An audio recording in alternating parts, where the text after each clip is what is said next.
Hello students, let's see this question. The question says, considering the elements B boron, Al aluminium, Mg magnesium and K potassium, the correct order of their metallic character is. Correct order क्या है इनके metallic character का, ठीक है? So metallic character क्या होता है कि how easily आपका जो element है वो अपना valence electron lose करके corresponding कैटायन में कन्वर्ट हो सके, तो ये मेटालिक कैरेक्टर होता है, ठीक है? मतलब how easily a given element can undergo oxidation, ठीक है, खुद ऑक्सीडेशन में चले जाए और has the ability to reduce the another, सामने वाले को रिड्यूस कर दें, यानी कि जितना अच्छा उसकी रिड्यूसिंग पावर होगी वो उतना अच्छा मेटेलिक कैरेक्टर शो करेगा, या अच्छा। तो अब इन चारों एलिमेंट्स को हम पीरियोडिक टेबल के बेसिस पे अरेंज कर देते हैं। सो यहाँ आपका आएगा पोटासियम ग्रुप 1 के अंदर, ठीक है, पोटासियम पोटेशियम आ जाएगा, इसके ऊपर आ जाएगा यहाँ पर मैग्नीशियम, ठीक है, ये आपका ग्रुप 1 है, ये आपका ग्रुप 2 है। मैं इसको और अच्छे तरीके से लिख देती हूँ, देखो अच्छे तरीके से लिखती हूँ। ये आपका ग्रुप 1, ग्रुप 2 एंड ये ग्रुप 13 है, ठीक है। तो ग्रुप 1 में आपका क्या आएगा, lithium, sodium, potassium, rubidium, caesium, francium, francium radio active है। ग्रुप 2 में आपका आएगा beryllium, magnesium, calcium, strontium, barium, radium, radium radio active है, ठीक है। एंड ग्रुप 13 में आएगा boron, aluminium, gallium, indium and thallium, ठीक है। फिलहाल के लिए मैं बस थैलियम तक लिख रही हूँ, या अच्छा। तो अब हमें जो एलिमेंट्स दिए हुए हैं वो कौन से हैं, एक तो बोरॉन, एक एल्यूमिनियम, ठीक है, एक मैग्नीशियम एंड एक पोटेशियम, ठीक है। अब देखो मैंने बता दिया कि मेटालिक कैरेक्टर कब होगा, जब इजीली कोई भी एलिमेंट अपना वैलेंस इलेक्ट्रॉन लूज कर सके। अब वैलेंस इलेक्ट्रॉन वही एलिमेंट लूज कर सकेगा जिसका साइज बड़ा है। क्यों? क्योंकि साइज अगर बड़ा होगा, एटॉमिक रेडियस उसका बड़ा होगा, या मेटालिक रेडियस, मैं कॉमनली उसको एटॉमिक रेडियस बोल देती हूँ, ठीक है।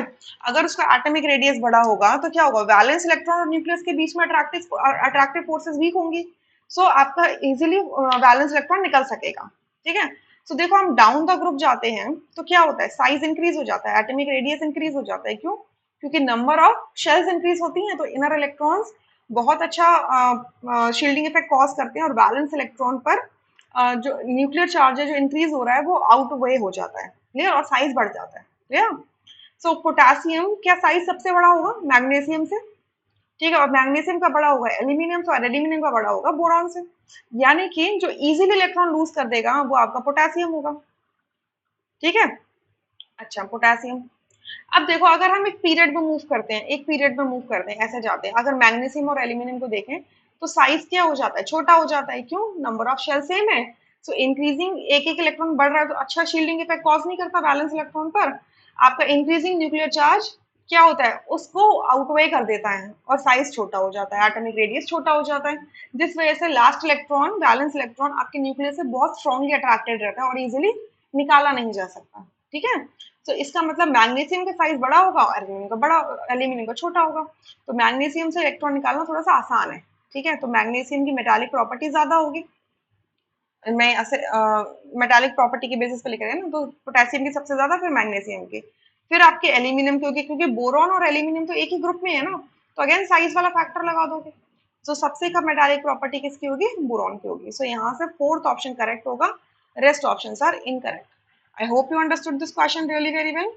आप इसका रेफरेंस ले सकते हैं, 11th क्लास की एनसीईआरटी में जाएंगे, पार्ट 1 देखेंगे, पार्ट 1 में आप पेज नंबर पहुंच जाइए, मेटालिक, अगर आपको मेटालिक प्रॉपर्टीज के बारे में पढ़ना है तो let me tell you the page number 92 पे पढ़िए, 92 में, यहाँ पर आपको केमिकल प्रॉपर्टीज, ऑक्सीडेशन स्टेट, ये सब मिलेंगे।